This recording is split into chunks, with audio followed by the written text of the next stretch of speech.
Therefore, it's wonderful to see the continuity in gardening throughout the centuries.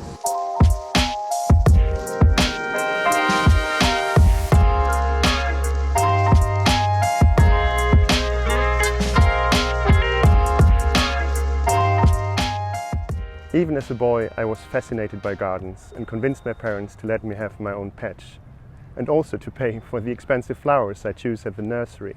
Today, however, I would like to talk about gardens depicted in paintings from around 1500 and their symbolic meanings. My name is Matthias Ubl. I'm the curator of early Netherlandish painting at the Rijksmuseum. One of my favorite paintings is this marvelous tree of Jesse, painted in Haarlem around 1500. In a tree growing out of the sleeping Jesse sit 12 ancestors of Jesus, with at its top the Virgin and Child. All this takes place in a little walled garden called in Latin a hortus conclusus, an enclosed garden. And the enclosed garden alludes to the virginity of Mary as she blossomed with her son Jesus while remaining a virgin.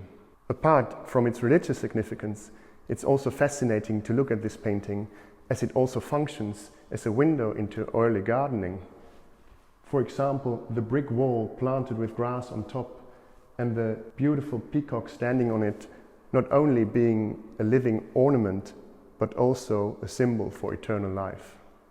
The whole scene is situated in a late medieval courtyard of a monastery, and the fenced-off area is the monastery garden with its beds, a bench and a pergola. Inside the monastery wall, one was isolated from the perilous and chaotic world outside. And to emphasize the divide, the physic garden was composed of well-ordered geometric beds. A perfect example of this order can be seen in this exquisite painting showing a Carthusian monk kneeling in adoration before the Virgin and Child.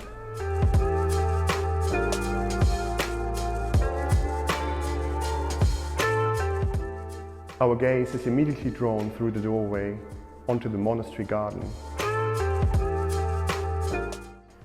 We see rectangular flower beds edged in with bricks. Little white flowers line the borders, and the long-stemmed plants, probably standard roses, are pruned and shaped into spherical forms.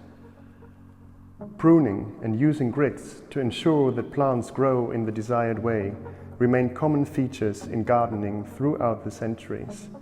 Or using stretched strings to maintain straight borders is a technique still used today. Not all that much has changed in gardens, don't you think? This fence, for example, you could easily find today, and also the trellis overgrown with vine branches, offering shadow, only here also alluding to the Eucharist. Just one feature we don't come across very often today, the turf seat, a bench built of bricks covered with herbs or grass, a tranquil place rather common during the late Middle Ages and the Renaissance. In this intriguing painting from around 1500, we see a splendid example of this type of garden architecture, with Mary and Elizabeth resting on it.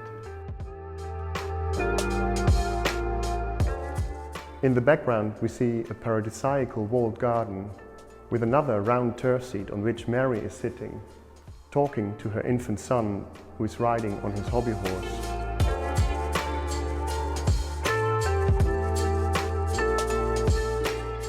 In this late 15th century painting made in Brussels or Bruges, the turf seat features as the main stage for Saints Catherine and Jerome.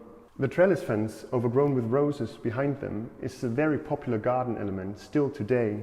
The whole setting alludes to the enclosed garden again and can be interpreted symbolically.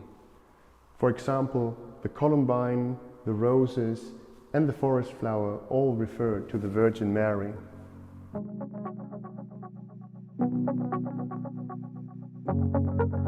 In the background of this painting with the crucifixion, we see a courting couple sitting on a turf seat in a secluded garden. In this context, of course, this stands for not following God's way.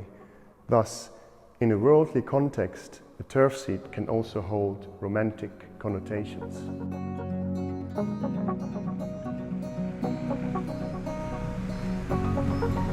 Here I'm back at the gardens of the Rijksmuseum.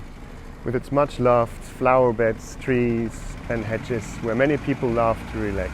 During these difficult times, many people sought refuge in the open air, nature and also in gardening, and this ever so popular pastime became even more attractive. Therefore, it's wonderful to see the continuity in gardening throughout the centuries. My dream is still to have my own garden where I can build a turf seat, and perhaps it would be also a perfect idea to have one here.